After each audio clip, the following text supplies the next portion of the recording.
Welcome to another episode of the Bearded Men of Real Estate Show. I'm Ray. Say hi, Dan. Hi, Dan. And this is Dan, and we're both real estate agents and we have beards, so we host a show called the Bearded Men of Real Estate Show, and we put it live on Facebook and YouTube and everywhere. So thanks for joining. Very lovely, Dan. Is getting ridiculous, Ray. Is it getting a little disheveled? But it's to the point now where when I put a shirt on, it's like in the shirt, and then I put my mask on, it 18 inches of it hangs out of the mask. It's getting a little crazy. Okay. I can't count the times that everyone asked me about the mask thing. It's like, well, how do you wear a mask with a beard? Yo, not well. It doesn't do anything. It just makes you feel more comfortable for me being around there. That's all it does. Right. Well, I have one. Well, you've seen it. I covered everything. Yeah. But now the beard is so long, it hangs out the bottom of that. Well, I don't know how you're going to do this when you go out to eat in California. Don't you have to like take it off between bites? Isn't that the rule now in Cali? No. You it's really awesome. You wear a mask while you walk through a bunch of people, and then you take it off when you sit down, because I saw that post the other day. Yeah, the Rona knows that when you sit down, you're okay. Yeah, it's the invisible force field. I don't know. It's whatever. It's just so I don't know. So I literally have a new mask being made that's longer. Oh, good. Yeah. Being made by a professional beard mask maker. Well, it's going to have more internal, because I want it to, stop whatever's coming out. And not just because of the Rona, just I've kind of realized, and you said it on the show before, Ray, like, from Asian countries, this has been a thing. Like they've had a style with their mask for a long time. So I may just wear this thing for the rest of my life. Like, why not?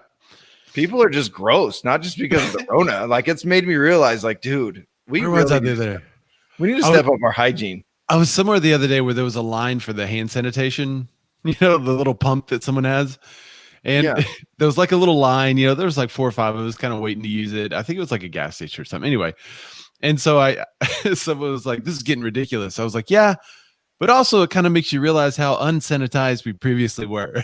Yeah. And he was like, yeah, that's true. It is kind of flu season. Like, yeah. Exactly. So we're just kind of prepping for everything else that's already inevitable. Hey, flu should be a lot lower this year. With all the precautions everyone's taking, flu should be like, no big deal. We're just starting the show way off topic, but it doesn't matter. That's why we do it live. But there's this, and I saw it at the beginning of the Rona, so March or April-ish, but there's this dude it was a TikTok or something. I don't know what it was.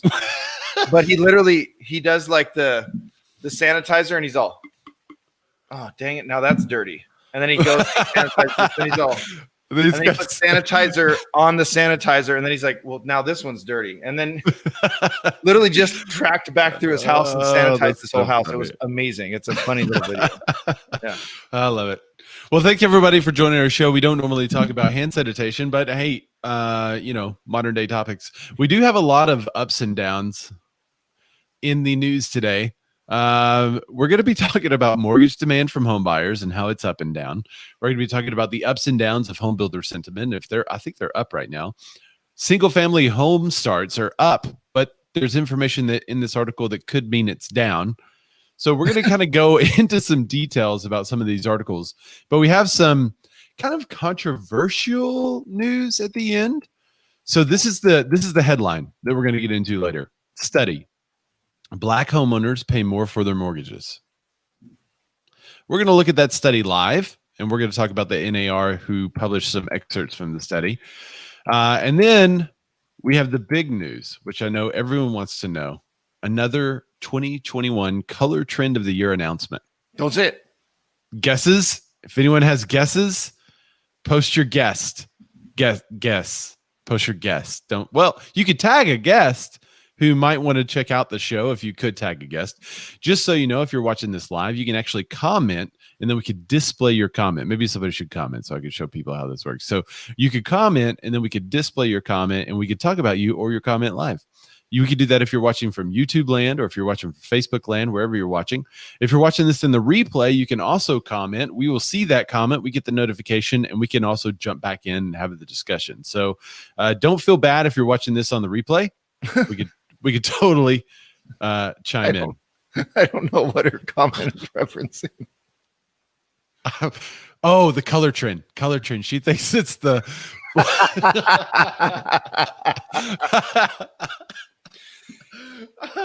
So Melissa Barr says black like my soul is the 2021 color trend. We have puce. Is that puce? What is puce? It's still 2020. Puce. Is that a color? Puce? I know, but what are they saying for next year? Hang on.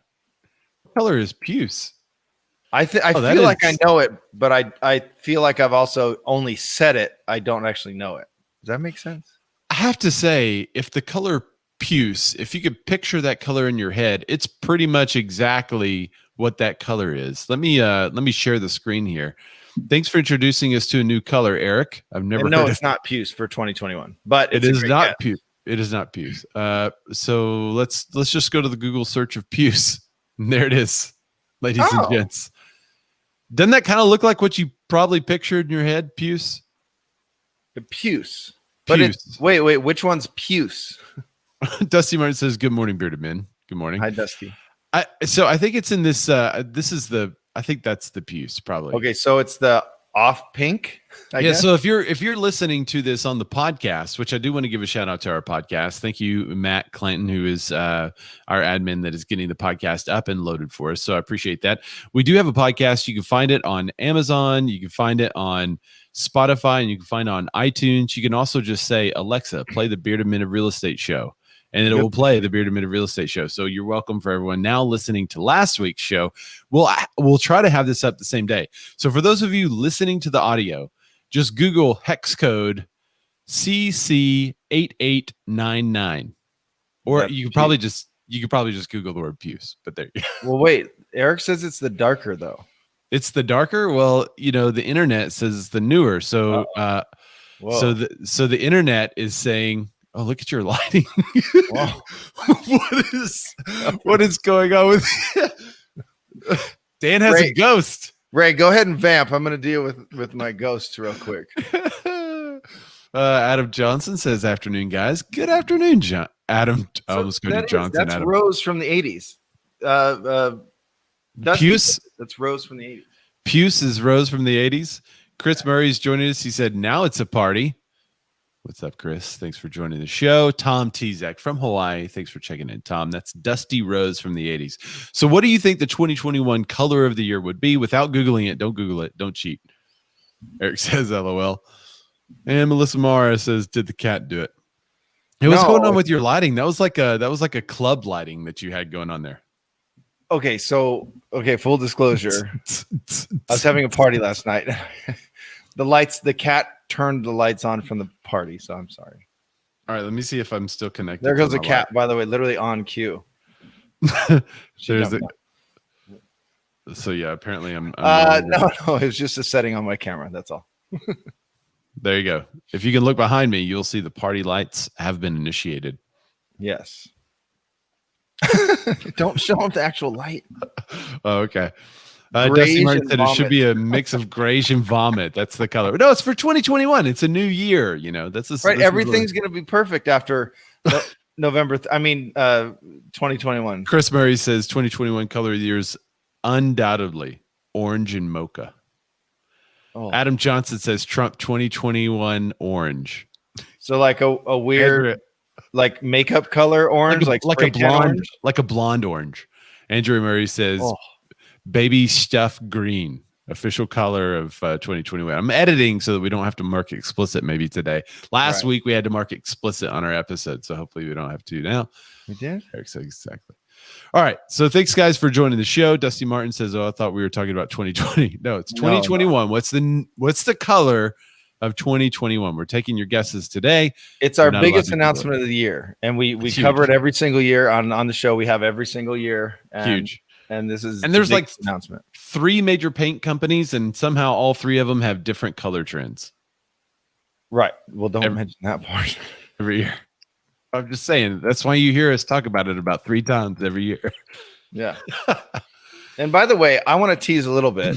I have a quote that as I'm reading through articles, I just saw this quote and it blew my mind. And now I want you guys to know, I don't think I'm overreacting, but when I get to it, I'll make sure to reiterate. But the quote literally blew my mind. Yeah. Tease. So, that was I thought you were going to give us a quote that was the tease, but the tease was there is a quote. There is a quote, and it blew my mind. What this quote says blew my. And it's a very simple, straight to the point quote. But when I read it, I went, "Wait, what?" There you go.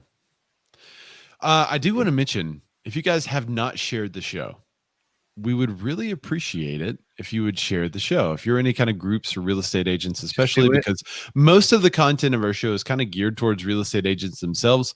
Most of the content, well, I would say the real estate industry, not necessarily a real estate agent, but if you're interested in real estate at all, you would get some benefit about these articles. As a matter of fact, a lot of the articles we talk about would be useful to any real estate agent that's listening or any lender that's listening, so that they know what's going on, what's happening every week. So if you can't spend the 10 hours going through the news stories and finding the ones that are most applicable to your career in the real estate industry, then hopefully you could just spend 1 hour listening to us. Or if you go to our YouTube page, you could also check the Chops playlist, where we put about one story every single day that we pull directly from the show. So if you don't have time to listen to the full hour, you don't have to. Just check out a Chopped episode. Please be sure to share those Chopped episodes. You could even click the playlist for Chopped, and then you can just listen to them one by one, kind of go through it that way too. So let's see. Let me get to some of these. There's some really good guesses here. I'm thinking shade of teal or blue. Andrea says, yep, no one has anything else to do. Okay. Because of all the Rona quarantine babies. Most of ours is because of all the Rona quarantine babies. And yeah, Andrea responded to that. Okay. Tom says, hey, on another note, you come to Hawaii now without quarantine. Time to buy your second home in Maui. There you go. So we were talking about this, I think, earlier in the year, Tom, where you were saying how it's kind of died down in the second home market. But that's good to hear that it's back up. Adam Judson said, poor people are as smart as white people. Quote. We won't tell you who said that quote, but some people are going to. Oh, I can pull some quotes. We can pull some quotes. Let's pull. Let's just do a quote show. You know, before we get into the quote show, Dan, why don't we tell people what BMORE is actually all about? You know what? I would love to, because we don't know at this point. We're 12 minutes in and no one knows what the show is about. Are we 12 minutes in already? Okay, well. So if you're watching this on YouTube, you can always just click the little timestamp and then fast forward to the articles that you want to watch, or wait for one of the Chopped episodes to come out later. Just so you know, always look for that. Yeah, and literally Ray and I before the show was, let's pretty much every show, keep it tight, let's do this. And then today we start talking about hand sanitizer. I mean, cheers. I mean, what are you supposed to do? We've got a really tight show ahead. But I would call this like pre-show until we do the to get into the headlines. Right, it's kind of all like pre-show stuff, pre-show banter. Because we tried to cut this before, and people were like, "I will kill you if you cut that," because that's my favorite part of the show. So whatever. We don't want to get killed. Can I show my cheers? Yeah. Cheers. Cheers. All right. So yeah, 78% of statistics are made up. Boom. Tim Macy. That's from Tim Macy.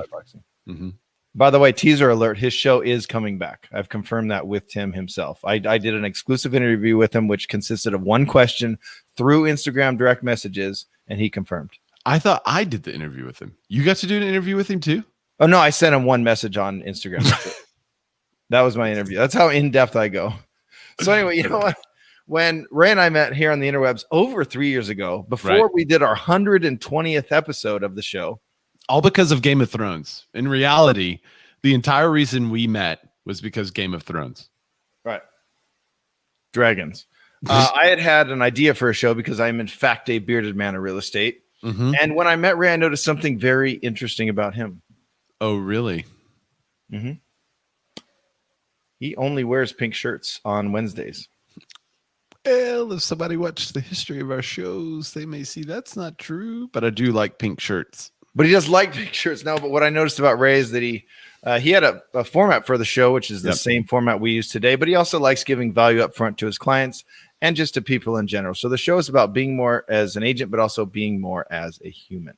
Right. And I think the humanity is why people got mad when we cut the banter. They're like, oh, okay, we're seeing all the info and the real estate info, but we want some of the human side of this. We want to connect with you personally. So not only do we want to just be in front of you and wax poetic about real estate articles. We really think it could add value as an agent, add value as a lender, a title agent, somebody in the industry, or even just a consumer that's interested in real estate, maybe real estate investing. Our hope is that we will kind of break down some of these articles, tell you the truth behind some of these articles, because there's a lot of headline toys being played with these days that may be based on politics or political motives of the editor. I don't know, maybe. So we're going to kind of dig down into some of that today and really hopefully draw out the value that you can then share with your clients. If you're in a BNI group, I shared a lot of this information with my BNI group this morning about what we were looking at. So yeah, the Bearded Men of Real Estate. We're all about the value. Melissa Marr said he does wear pink often. You know, if you look back in the history of the show, I think this is the first time I've worn pink. But if you follow me on Insta, which is just below there, then yeah, you've probably seen pink a lot. I don't mind pink. I'm confident in my pink. Paige says, what the heck is the color, guys? Don't make me Google it. We're not going to make you Google it. You just got to watch the show or wait on the chop. All right, Dan, you ready to get in these headlines? They're asking for it.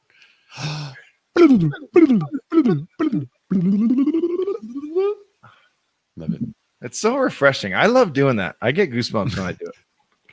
You get goosebumps from the transition, the professional transition from our high techery. I get goosebumps. All right, here we go.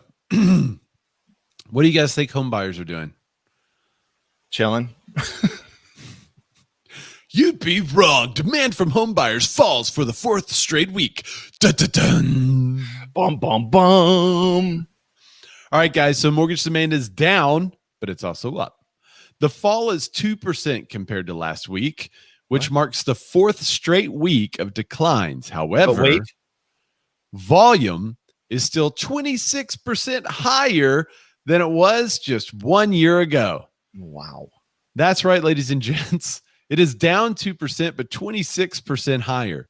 So most conclude that this drop is likely what everyone who's a real estate agent could say it with me, seasonal variation. Because one of the things that we know about real estate is it does tend to slow down just a little bit in the fall. It doesn't slow down enough for you guys to quit. So if you're thinking about going on vacation, don't do that. No, actually, please do that. I need to get busy. Actually, yes, do that. I would like to take your market share. Yes, but it does tend to slow down a little bit in the fall. As we can see, it's a drop of 2% versus last week, which is a total drop over the last 4 weeks, because in your mind, you're thinking, well, that's 8%. No, it's 7% from the last 4 weeks. All right, so most conclude the drop is slightly a seasonal variation. However, much of the normal patterns that we're used to seeing have been interrupted and are technically out the window because of the Rona pandemic. So rates did move a little bit higher, but from all the articles and everything I saw, including this one from CNBC, most people think that had zero impact on both refinances and new purchase applications, that it was most likely a seasonal variation. So there you go. There are fewer people, 2% fewer actually, who have applied for a home purchase. Well, and think about that. Because we live in a culture where people do not read past the headline. So imagine that headline, which is mortgage demand from home buyers falls for the fourth straight week.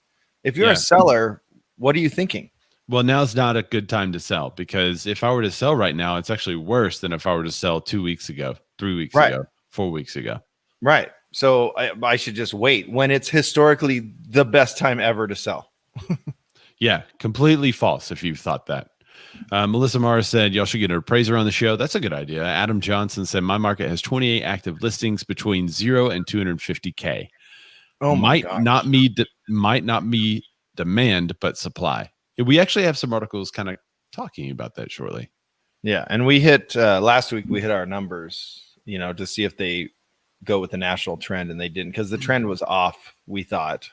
Mm-hmm. The number was like 41% less or something, and that was crazy. Mine was 12% less. Yours was 8% less or something. But yeah, there's not enough supply is the bottom line. True. Okay, hang on. Just 1 second of housekeeping. Dan, move over a little bit. Okay, that's very ambiguous. Move. Oh, yes. Right there. Okay. So some of you watching are like, why? Why is he making him move over? That doesn't make any sense at all. And maybe that's not your voice, but that's, what I'm thinking in my head. Why would Ray have him move over? Why would Ray have him move over like that and waste time? Well, we pull good thumbnails for the Chops videos, and we have to put right in this section, right here is going to be a little graphic about what we talk about. And if Dan's head's there, I don't want to cover up his beautiful face. Yeah. So if you just randomly see Ray and I go, that's for the thumbnail. So tell Matthew, about 20 minutes in. Thumbnail. About 20 minutes in, thumbnail.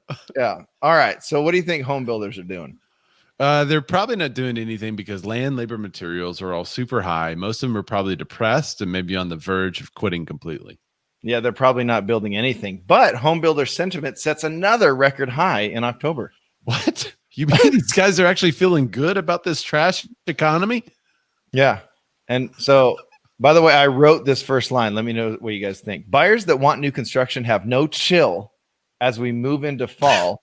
And that has the nation's home builders more confident than ever. Huh? I love it. Right? I'm trying to write a little more for the show and get a little more, fun with it, but there's no chill. Get it? There's no chill. No chill in the market. By the way, I totally negated any awesomeness I wrote into that sentence because I talked about writing this. Anyway, builder sentiment set a record high for the second month in a row, jumping to 85 in October on the NAHB Wells Fargo Housing Market Index. September and October are the first 2 months the index has ever been above 80 and stood at 71 as of a year ago. Builders slowed or stopped production in the first months of the Rona and were caught off guard by the sudden consumer demand that hit their market in May. It's gonna be May. I cannot help doing that. I apologize. For everyone watching, listening, I just apologize, but I can't help it. Existing land pipelines were therefore depleted much faster than the builders expected.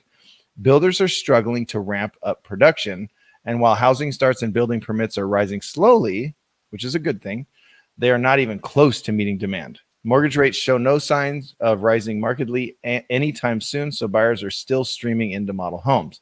Now, here's a quote from Chuck Folk, who we quote. They often reach out to him, and he's a builder in Florida. Traffic remains high, and record low interest rates are keeping demand strong as the concept of quote-unquote home has taken a renewed importance for work, study, and other purposes in the Rona era. However, it's becoming increasingly challenging to build affordable homes as shortages of lots, labor, lumber, which Ray mentioned, and other key building materials are lengthening construction times. So imagine wanting to buy new construction, Ray, and you have a home to sell. Yeah. I mean, you're so up a creek. Like, what are you going to do as the cat walks behind you? I know. Cat butt. But like, think that. Like, if usually it would take kitty. Yeah, it would take 3 to 4 months to build a home, and now it's 6 to 8 months. Yeah. Dude. So Greg Taylor brings up a good point. He says, is it ever chill where you live? Yeah. Does it really get cold? The vibe or what are we talking about? The vibe? The vibe is always chill. The vibe is chill, but the weather is not. The vibe is chill and the weather is nil. Yeah, actually it just went down. So now we should be, it was hitting pretty much 95 and 100 through the last, I don't know how long, it's been too long, but now it's literally 70 degrees outside and amazing. You have 2 seasons, spring and summer. All right. No, so we have 4. It's just there's summer, spring, and then there's fall, summer. That is not a thing. Okay, so housing starts is kind of the next article, and it flows really well with what you just talked about. So Adam Johnson said, new starts are up, up, up. They are up, but are they up enough? Right. So as you see, U.S. single-family home building accelerates in September, and this was shared with much joy and fervor. However, that's not what I mean, that is right. Yeah. That's not what everyone said about this same data. So now we're going to take a look. CNBC breaks it down pretty well. But there were some headlines out there that you may have seen, may have seen as a real estate agent or an industry professional, which kind of took this data and distorted it for their own purpose. All right. So let's go into the real headline. Or into, I guess, the real meat of the article here. So single family housing starts are up, but it's down according to expectations. So to quote from the article from CNBC, quote, the report from the Commerce Department on Tuesday reinforced expectations that the economy rebounded sharply in the end of the third quarter after suffering the deepest contraction in at least 73 years in the second quarter. Whoa. But the recovery from the COVID recession has entered a period of uncertainty, with fiscal stimulus, which spurred the boost in activity last quarter, depleted. So single-family home building is the largest share, and it did jump 8.5% to 1.108 million units last month. Multifamily was actually down 16.3%, which means the overall increase was only 1.9%. The economists who were pretty good, though. Yeah, that's pretty good. We need a lot more, but that's still Right. good that housing starts, even given the land, labor, and materials, even given those statistics being up, it's still good to see housing starts also going up. Yeah. So multifamily was down 16.3%, overall increase 1.9%. So the economist polled for the forecast, they stated that they wanted an increase of 1.457 million units. That's what they predicted that we would see. What we have after the seasonally adjusted number is only 1.415 million units. And this caused some in the media to report that, quote, housing starts did not meet expectations, further spurring, terribleness for affordability crisis in the buyers because we're not even getting close. So I just want to call to the media and say, let's stop doing that. Like, we didn't use your article for that reason. So if you happen, Right. Depending on how many people share stuff like this, it could get back to the people that wrote it. So if you're watching this and like, oh yeah, I totally wrote that headline, let's chill. Okay. So, but I do also want to take a look at the last two sentences of this article because I think that's pretty informative too. All right. So it says, with government money gone, growth estimates for the fourth quarter have been slashed to as low as a 3% rate above a 10% pace. What? Hang on. Let me read that again. I don't even know what this means. Ray just, for those listening at home, Ray just face palmed, by the way. I'm just going to read it again. With government money gone, growth estimates for the fourth quarter has been slashed to as low as a 3% rate from above a 10% pace. So I guess they had 10% and they say now it's only going to go down 3%. So it's 7% as a total growth estimate. But that's still great though, right? That's still really good. All right. So let's talk about the permits though, right? Because that's an indication of future sounded builds. like death is what it sounded like. Very, very well said. Huh. All right, quote, permits for future home building increased 5.2% at a rate of 1.553 million units in September. Single-family home building permits rose 7.8% to a rate of 1.19 million units. So now you know. Well, I don't know what that was in my voice there. Now you know. It was like a WWF all of a sudden. Okay. So now you know why we put the housing roller coaster as the thumbnail. If you guys are just reading the headlines, you're not digging into these articles, I don't blame you because some of the articles are terrible, but take a look at some of the actual data and see what people are reporting on and then the juxtaposition. Because the headline is like housing starts fall to record high. What? Wait, what? Wait, so it fell, but it's still at a record high. Hold on. What do I do here? I don't know. Chill will nil for the kill. That's yes, right. Exactly. The best comment today. Greg Taylor says, word of the day, kids, chill. Chill. My entire existence in one word. Just chill, dude. Mike Elizabeth Rodell, which I think is probably Mike today because he said, somebody please translate.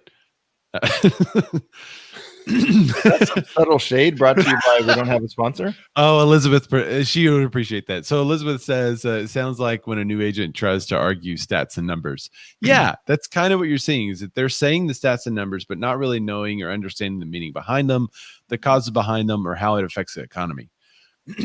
There's a lot of, going on. Yeah. Let's see. What's the next one? All right, so let me do an aside before you get into the mortgage rates for record low thing. Okay. Here's a quick aside. When I was little, I read the book Rich Dad, Poor Dad, Cash Flow Quadrant, and then the Rich Dad's Guide to Investing. I don't know what you think about the author, but really good books of just like kind of looking at money a different way.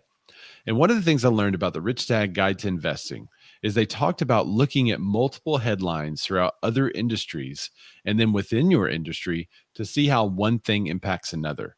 And I really kind of like to think of our show like that, where we're looking at multiple headlines from around the industry. We are looking at this brokerage made this move, but this is also happening in the mortgage industry, and this is happening in the real estate industry, and this is happening in the economy as a whole, so that we can start to kind of connect the dots and have a better depiction of what may be coming in the future so that we can then help our clients with what's going on. And so that whole as soon as I was young, I started watching. I'm such a nerd saying this. I feel that I feel the people being like, "Let go." You're realizing it as you're saying. I am, yeah. So even as a kid, I started watching multiple news outlets, multiple channels, reading multiple different kinds of news sources, papers, news groups, all that stuff. Back then, news groups was the stuff, right? You could get in an economist news group and talk to somebody that is getting their doctorate and talk to them about what they're researching and stuff. That was back in the day. Anyway, I digress. So as a young Ray, I started looking at these different news articles and what was happening, trying to piece together the puzzle. So I encourage you out there, if you're listening or watching the show, please do that. Listen to some of these articles and hear how one impacts the other, because I think you'll start to connect the dots a little bit, and then stuff won't be such a surprise. And you can start to see how the economy is reacting, how people in the economy are reacting, how consumers are reacting, what builders are doing, what lumber prices are doing, and you can start to predict what might happen in your area, and then hopefully help your clients to make better decisions about their real estate. Anyway, that was an aside. Well, and we do that. And a shout out to Robert Kiyosaki. So if you're watching the show, we'd love to have you on the show, Robert. And we do that for the show anyway. We read into these things and we kind of study, and we just kind of do it independently, but it works out obviously because we have the show. But the byproduct of it is that we hope that you guys get the same out of it and start, putting all the things together. So I have a really close friend here in Rancho Cucamonga who is on the forefront of the home building. He takes essentially the raw land and gets it ready all the way through the end of the build for new construction. And it's never just this thing either negates or helps this other thing. Right. You got to follow the money. You got to follow the why. You got to follow the reason behind it. There's always something so much deeper into why this thing was, why this bill was written or why this thing was put into legislation. But it starts so harmlessly, but there's so much other stuff behind it. You got to really, really, really, how do you say it, Ray? Dig down deeper. I'm trying to look for follow the red herring, Yeah. Just put on your tinfoil hat, bro. I know. And it seems like that a lot, but when you really follow it, especially with these local communities, local cities, local counties, specifically for me, when you're like, wait, so that was all done because that dude wanted a new Bentley. And now, my buddy can't build because of blah, blah, blah. Like it's just insane. Anyway, but we digress. Yeah. What's happening in mortgage rates, Dan? Okay, so I went on to a whole separate thing. I'm trying to okay. So here's the article I teased, and I actually put the quote down to the bottom. But mortgage rates set record low for the 10th time. What? Which is insane. Mortgage rates fell slightly this week, setting a new record low for the 10th time this year, Freddie Mac reports. The 30-year fixed rate mortgage averaged 2.81%. That's insane. That is the lowest rate since Freddie Mac began tracking such data in 1971.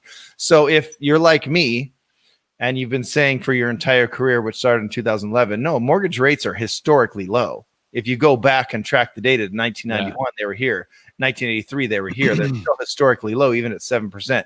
Now you can straight up say They are the lowest since 1971 at 2.81%.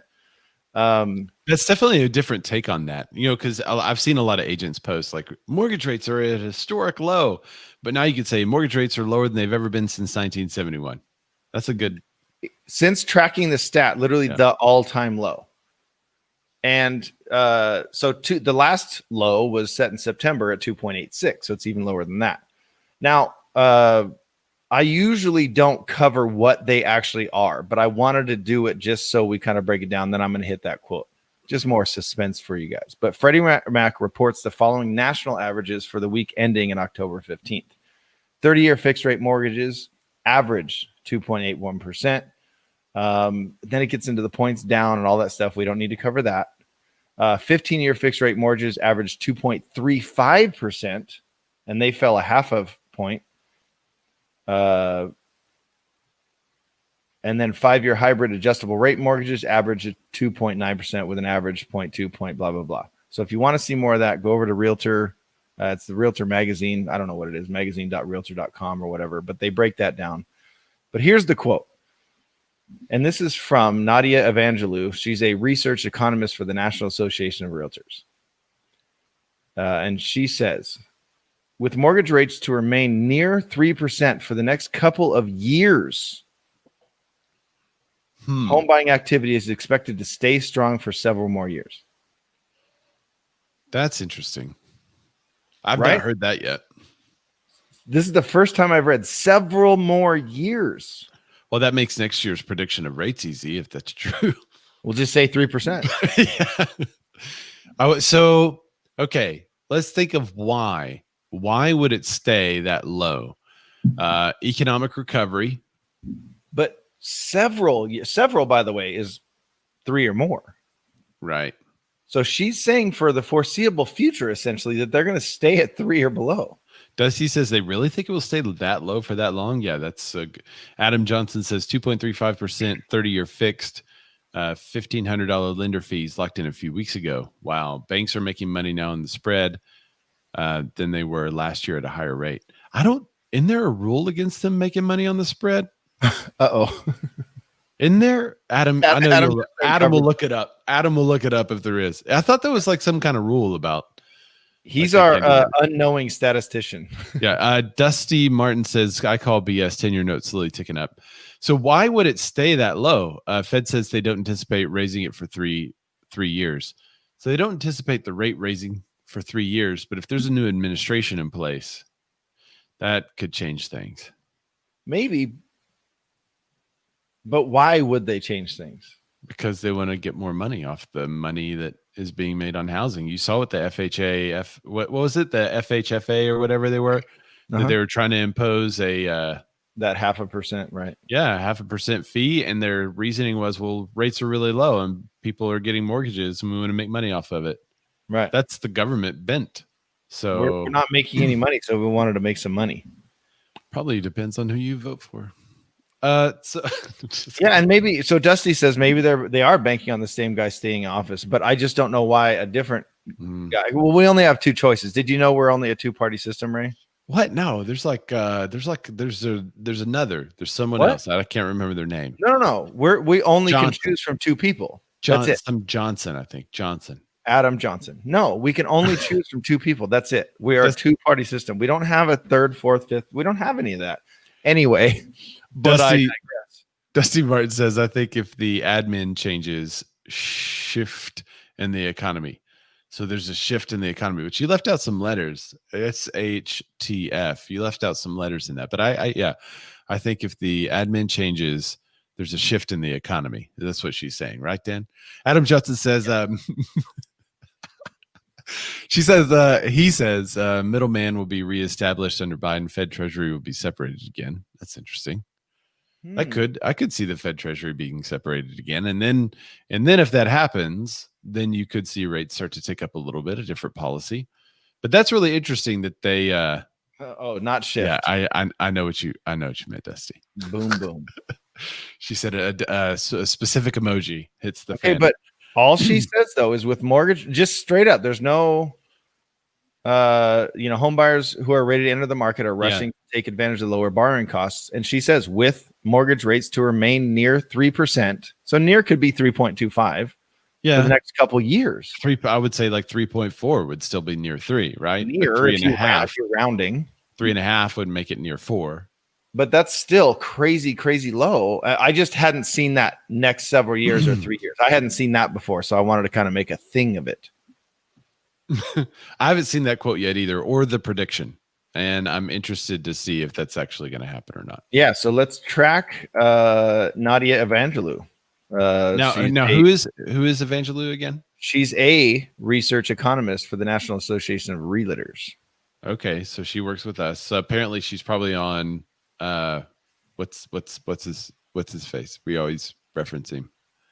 Joel Kahn? No, not Joel Lawrence Kahn. Yun. Lawrence Yun. I couldn't think of his name. Apparently, she's on Lawrence Yun's team, right? Yeah, but usually the quote would come from him, and they circumvented Lawrence and went right to Nadia. Adam Johnson has a good point. He said big banks are needlessly high to slow refi purchases. That is true. We saw that a couple of months ago. I don't know if they're still doing that, but we definitely did see that a couple of months ago. It was about when we had Frank Gray on from the Frank Gray what is it? What's their Frank Gray and Brian. Yeah, from the National Real Estate Post, of which we are featured on their website, by the way. Thank you very much. Go see us over there. But Dusty Martin said a win would be keeping it under 4 for the next year. That's a big win. Yeah, I would say that's a win. Is that causing a lot of buyers to enter the market? There was another article that we did not talk about. I don't think we talked. We'll check. Yep, there was another one that was first in the rundown, and I took it out. It's basically saying, it's asking the question: are low rates the thing that's hurting the inventory? Are low rates putting more and more buyers into the market, therefore sucking up the inventory? I think they're stressing it. I don't think they're causing it, but they're stressing it, because you still have, it's not just rates. You still have all the other factors. You still have to have income, down payment, and all that stuff. I can't help but think that if the market was sitting at 4%, you'd still have most of the buyers that are in the market. And you'd still have a strain on inventory because sellers wouldn't be selling. And you would still, I think the thing you would have less of is refis. So, Ray, what do we think sellers are feeling right now? That's a good question. I'm glad you asked that. From what I can tell, the inventory uptick is signaling more confident sellers. Smooth transition. So this comes to us from Realtor Magazine. They said that the inventory is up, which signals more confident sellers. They go on to say that many sellers are finally warming up to the idea of selling, according to the report released by Realtor.com, of which, if you remember, is licensed the name of Realtor, and then Realtor now quotes them in a magazine for their own publication. So that's interesting. Anyway, so here's a quote from Javier Vivas. He's the director of economic research for Realtor.com. He says, home sales are shaping up for a record-breaking October. There are so many buyers in the market right now that even slight improvements we're seeing in the inventory could push the number of homes sold this month near mid 200,000 levels. No, just the 2,000 levels, not 200,000 levels. Sorry. So if sky-high prices continue to lure more sellers into the market, it could prompt inventory to rebound, and that's what we've been waiting for, which would be welcome news for many frustrated buyers.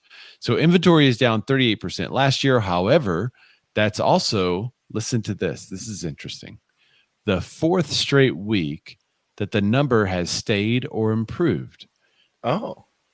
Isn't that interesting? So over the last month, inventory's up. Over the last month, 4 straight weeks, inventory has gone up. Dan, do you know what else we talked about happened for 4 straight weeks? Do you remember? Interest rates have gone down. Mortgage demand for home buyers falls for the 4th straight week. Oh, I see what you're saying. Yeah. So I know, but it did. It had that 2% dip year over year, 26%, but 2%. So it did have a 2% dip for 4 straight weeks. A little bit less buyers. What's also happened for 4 straight weeks, Dan? A little more inventory? A little more inventory. Is there a correlation or is this causation? Which one is this? But wait, during this time, interest rates have gone low. So why are there less buyers and more inventory? So what we're seeing is maybe it's not true that the interest rates alone are causing more buyers to enter the market. So that's maybe why we didn't pick the article, because it didn't mesh and connect the dots with all the other articles we're talking about. Now, Tom Tezek does have a great point. How about rates are creating affordability? And yes, that's true. Well, limited affordability. Rates are also Right.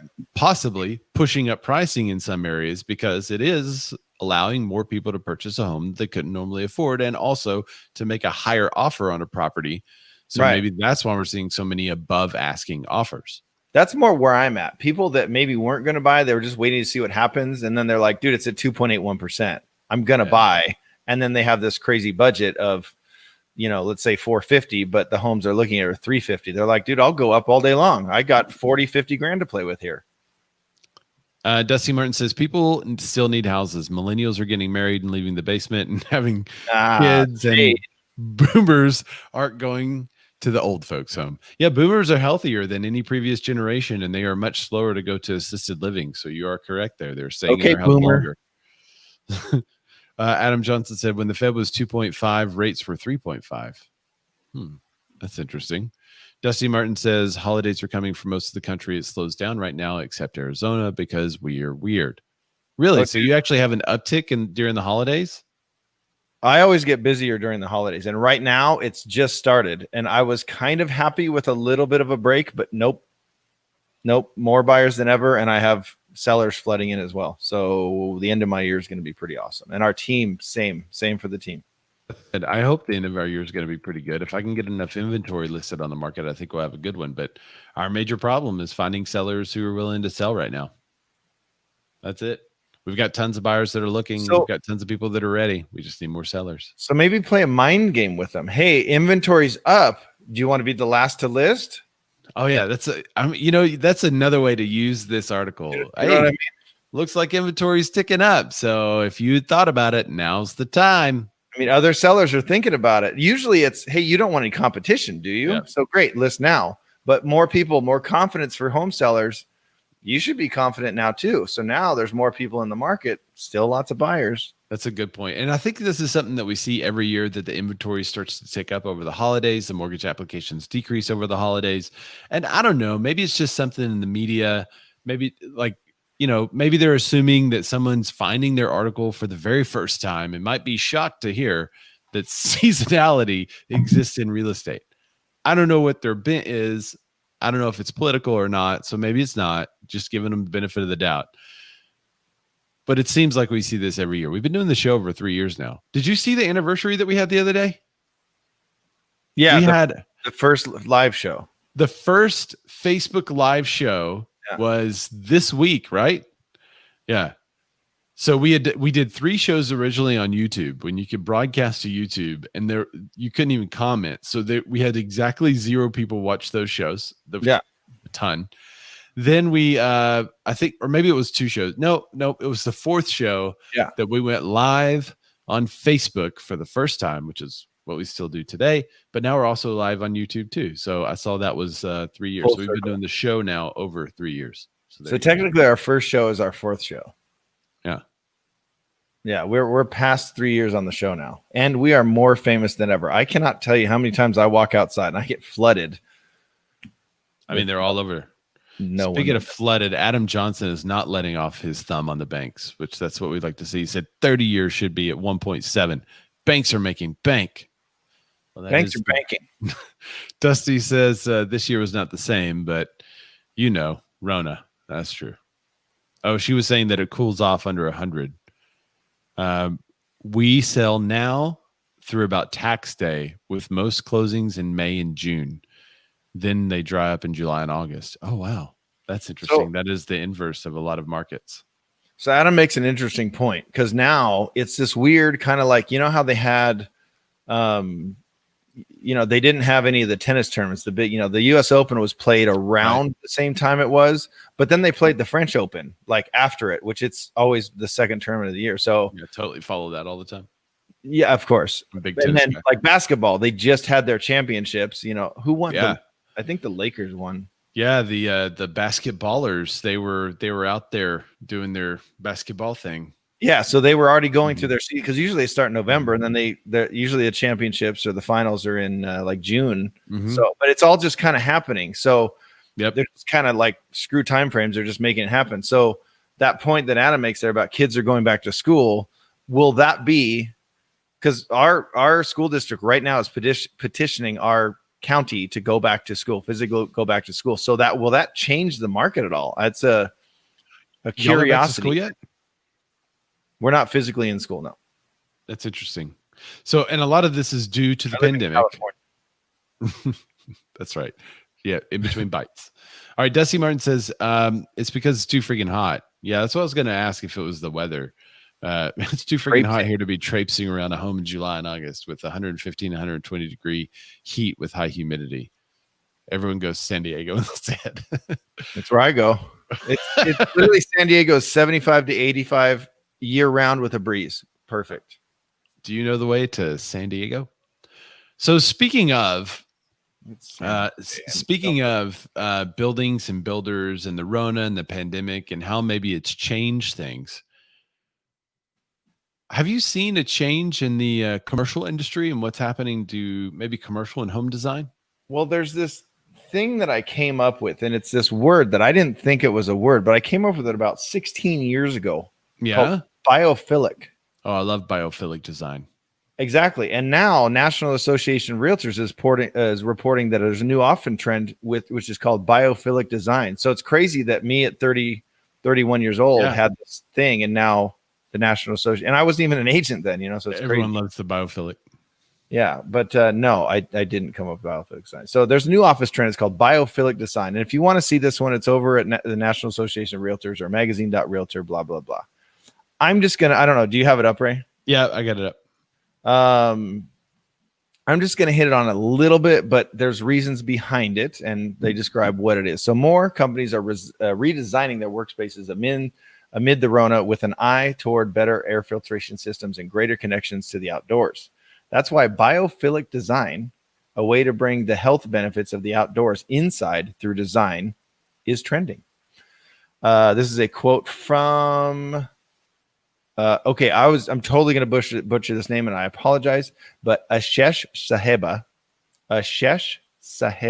Yeah, that's right. Okay. They, I don't know. They are a managing partner at architecture firm Steinberg Hart in San Francisco. We're blurring the line between work and home.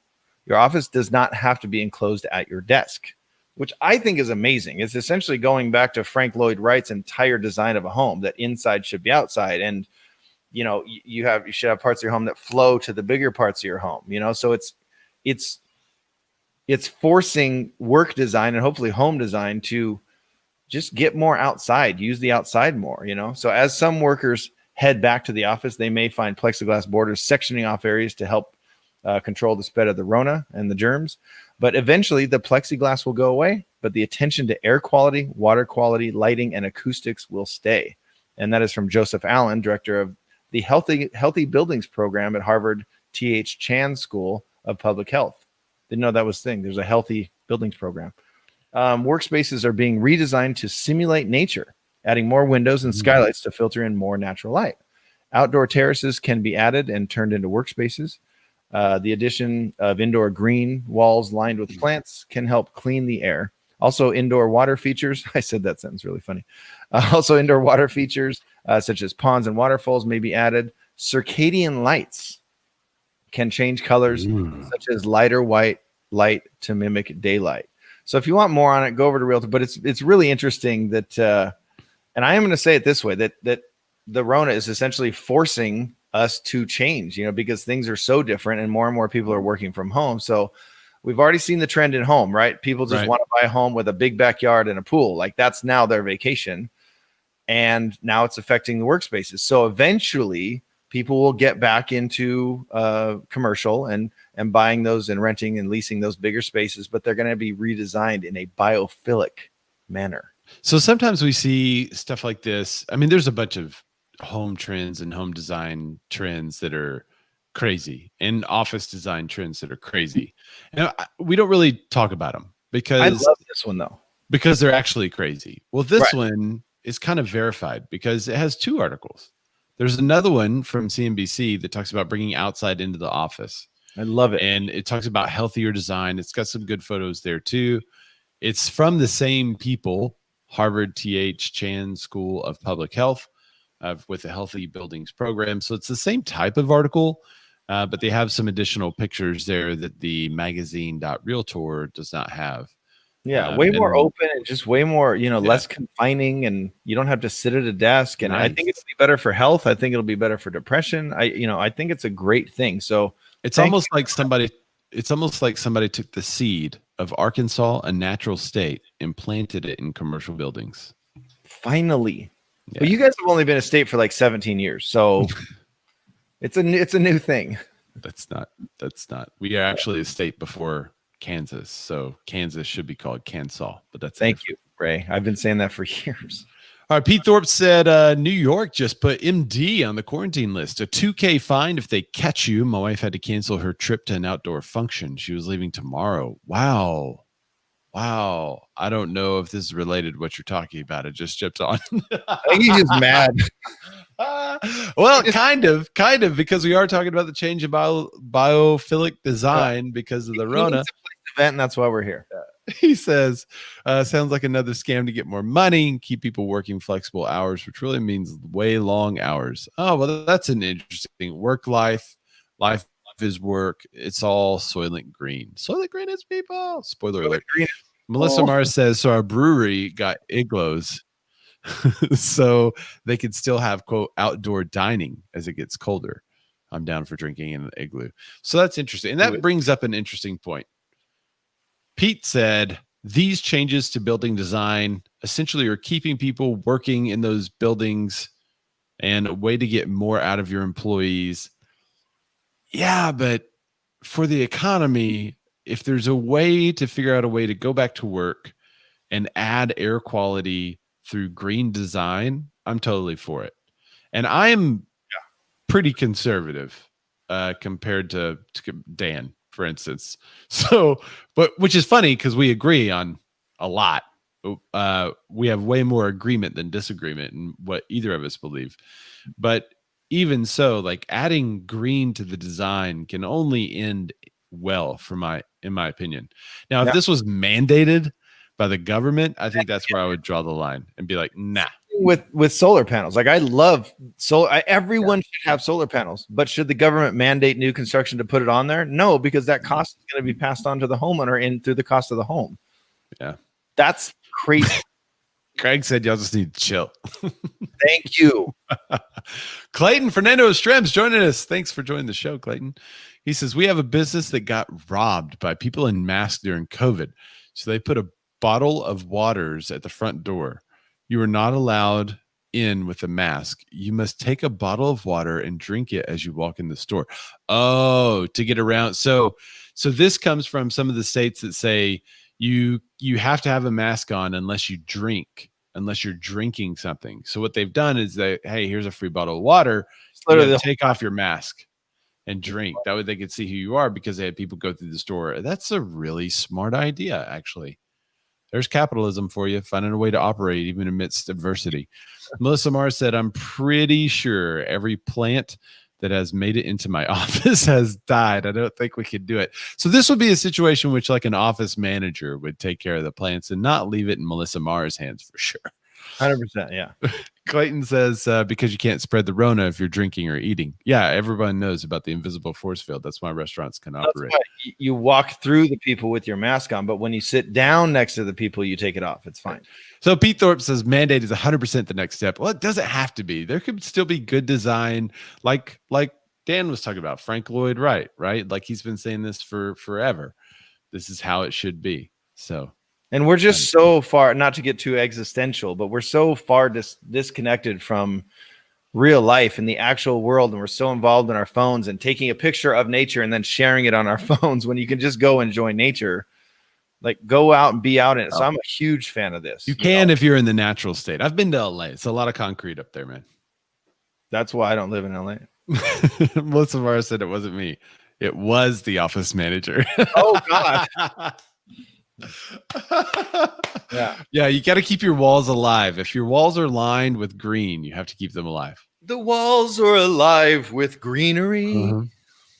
Okay, so let's talk about something that's kind of serious and Should we there's say no that? good transition. There's no good transition to this. I There's feel no like good we should save transition. I'm beyond. No, let's not save it. Let's go quick. it. I'm beyond chilling this. I want to cover it. Okay. All right, here it is. Study: Black homeowners pay more for mortgages. I'm just going to read this as it's stated. Black homeowners pay on average more in mortgage interest, mortgage insurance, and property taxes than other homeowners, according to a new study from Massachusetts Institute of Technology.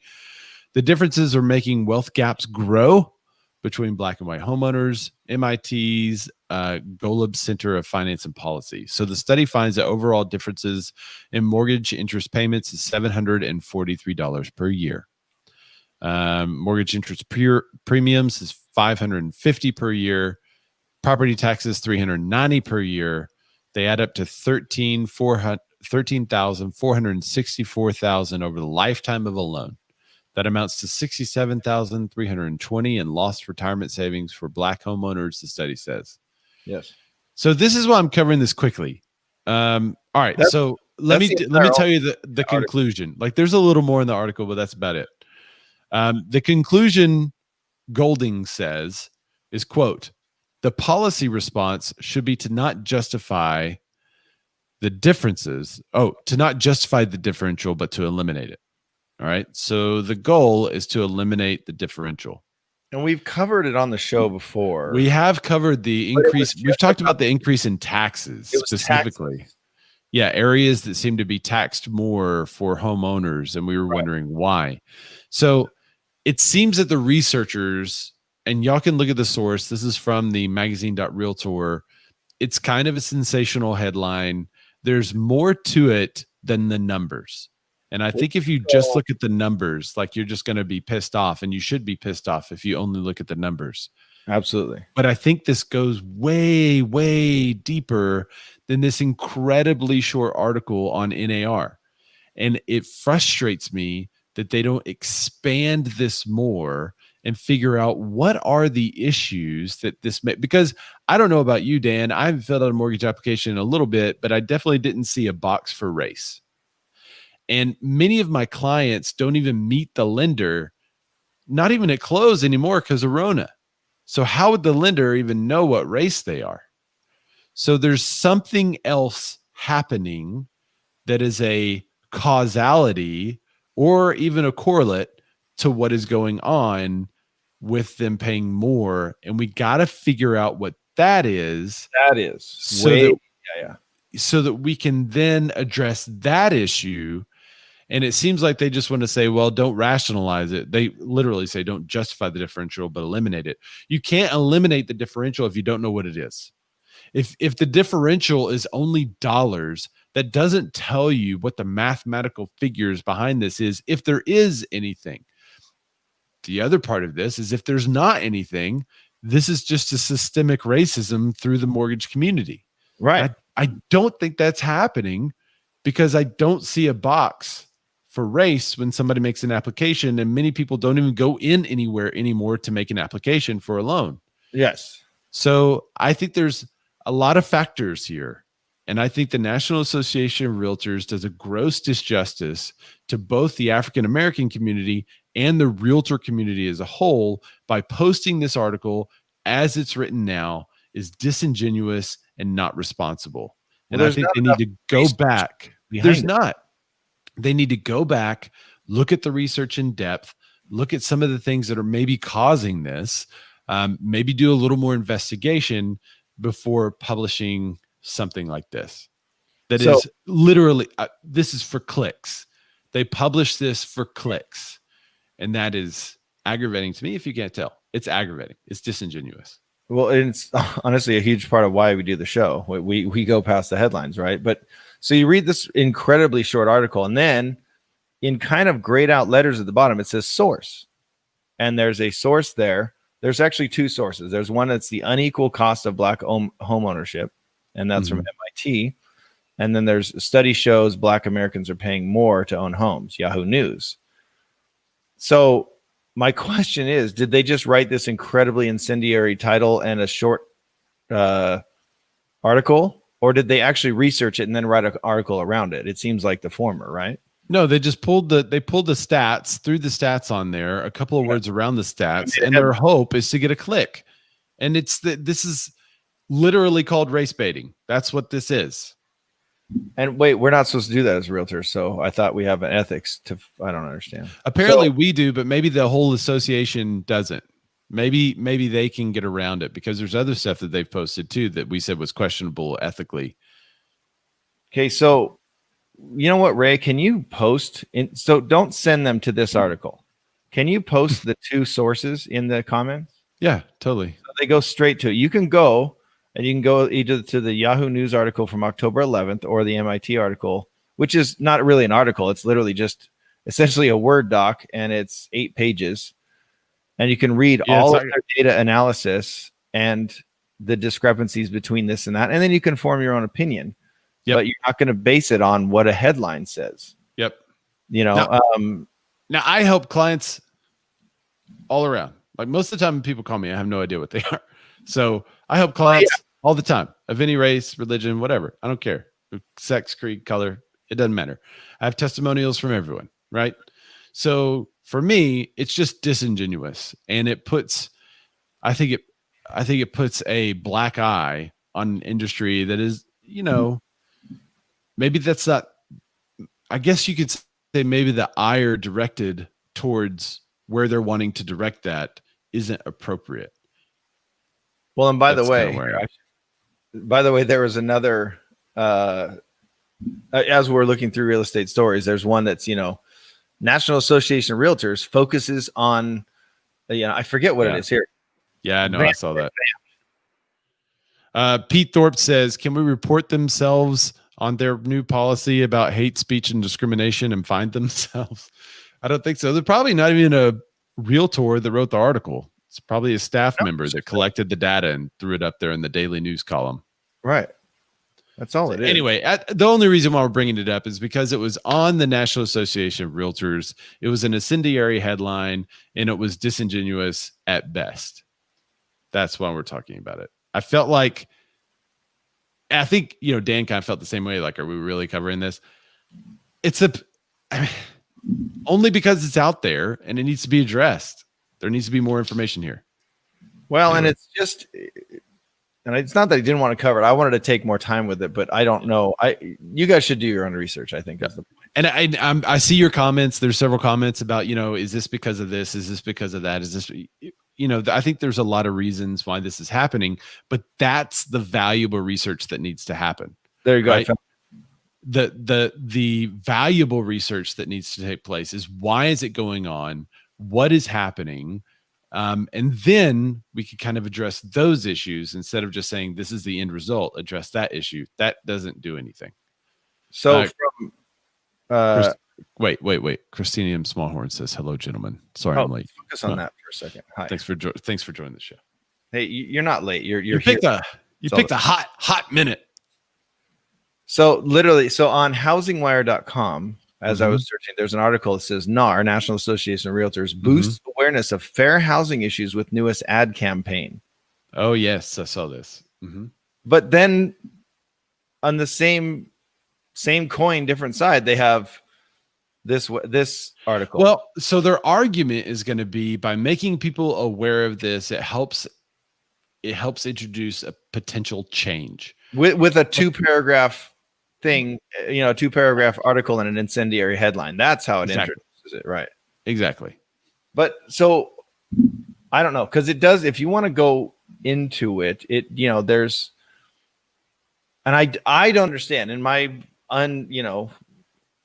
my white privilege, or whatever you want to call it, black homeowners continue to pay higher interest rates post origination due to the lack of refinance opportunities. And it literally breaks all this down.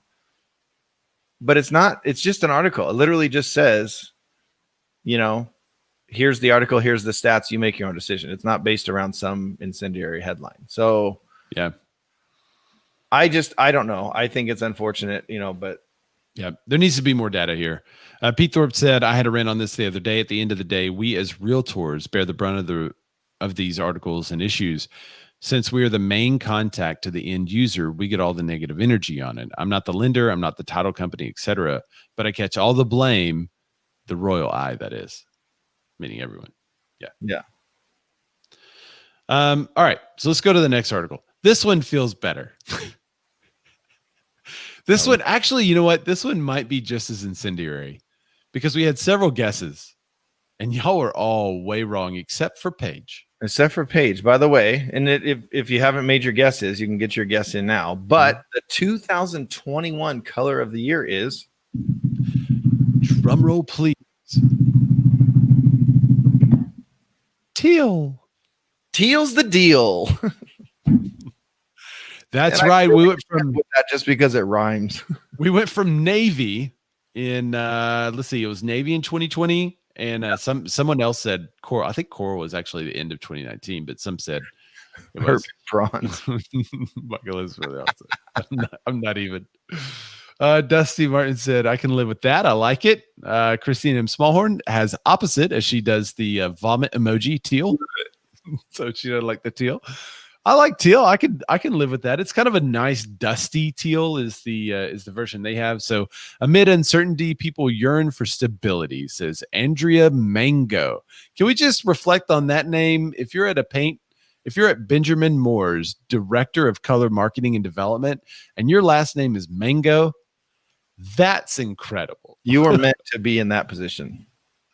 Clayton Fernandez Jim says, it says gold is back. Well, brass, not gold. Brass fixtures are definitely back. I think the antiqued brass specifically is still going to make its run this year with the white and gold or white and brass kitchens. I think that's going to be a big deal. But here's the color trends of 2021. Let me put up the whole color swatch for you. It's kind of all dusty stuff. I don't know what I feel like. I mean, I guess that muted colors are still in: atrium white, muslin, foggy morning, rosy peach, beacon hill, damask, potter's clay, Chestertown buff. I don't know what that is. It's a buff. Amazon soil, gray cashmere, Kingsport gray, Aegean teal, and silhouette. That's the color swatch of the colors of 2021 from Benjamin Moore. It's so crazy to me. It's the same thing with like fashion when they're like, here's the trend for next year. No one like all agrees. Oh, dude, no, that's what we were all thinking. They just go, okay, they're doing that. Let's do that. Michael Elizabeth Rodell says champagne gold. I strongly disagree. I don't like champagne gold. I think it's a terrible color. Clayton Fernando of Strength says brush gold. Michael Elizabeth Brodell said back to the 70s. Clayton says call it is what it is. Pete says looks dingy to me. Yeah, that's kind of, let me put that back up there. It's kind of like a faded. It's like if you took bright colors and put them through an Instagram filter. Right. We're living in the age of Instagram and filters. So not even your home is safe from filters. It is a pretty, like they have a pretty picture here though. Let me add that back to, that's a pretty picture, right? I like the colors they have there. They do have a little bit of this champagne gold, but they got the brass and gold with the teal wall. Highlights. I saw a beautiful kitchen the other day. It had the navy, which was the trend for this year, and then the whites, but then it had brushed gold. Mm-hmm. Oh my God. It's amazing. Christina M. Smallhorn says avocado. Pete Thorpe says blue, green, pink, and red. When gets ghosted by his PC. I think they're talking about how you disappeared just now. Yeah. It's not my PC, by the way. It's my camera that does that. So Dan, whenever you disappear, Dan, where could everybody actually find you? You know what? Nowhere. Do not follow me anywhere. I don't care anymore. Follow the Bearded Man Real Estate Show. That's it. That's a great place. And where can they find that? Share our show. Don't follow me. No one cares about what I post or what anyone else posts. It just don't. Right. Just stop it all. Go outside. Enjoy your new biophilic lifestyle. Go do something outside. Go inside. Biophilic inside. Yeah. Enjoy your new biophilic lifestyle inside, but enjoy real life. See things with your own eyeballs. So don't follow me. Do not go follow me anywhere. Right. And you can find me at Razorback on Twitter. That's RAYZORBACK. On Instagram, wherever good Razorbacks are sold. So cheers, everybody. Thanks for joining the show today. Love you guys. We will see you guys next week. Don't follow me. Don't do it. Please unfollow. Go unfollow me. Love you guys. Bye. Pete Thorpe says he cares. He's still following you on the gram.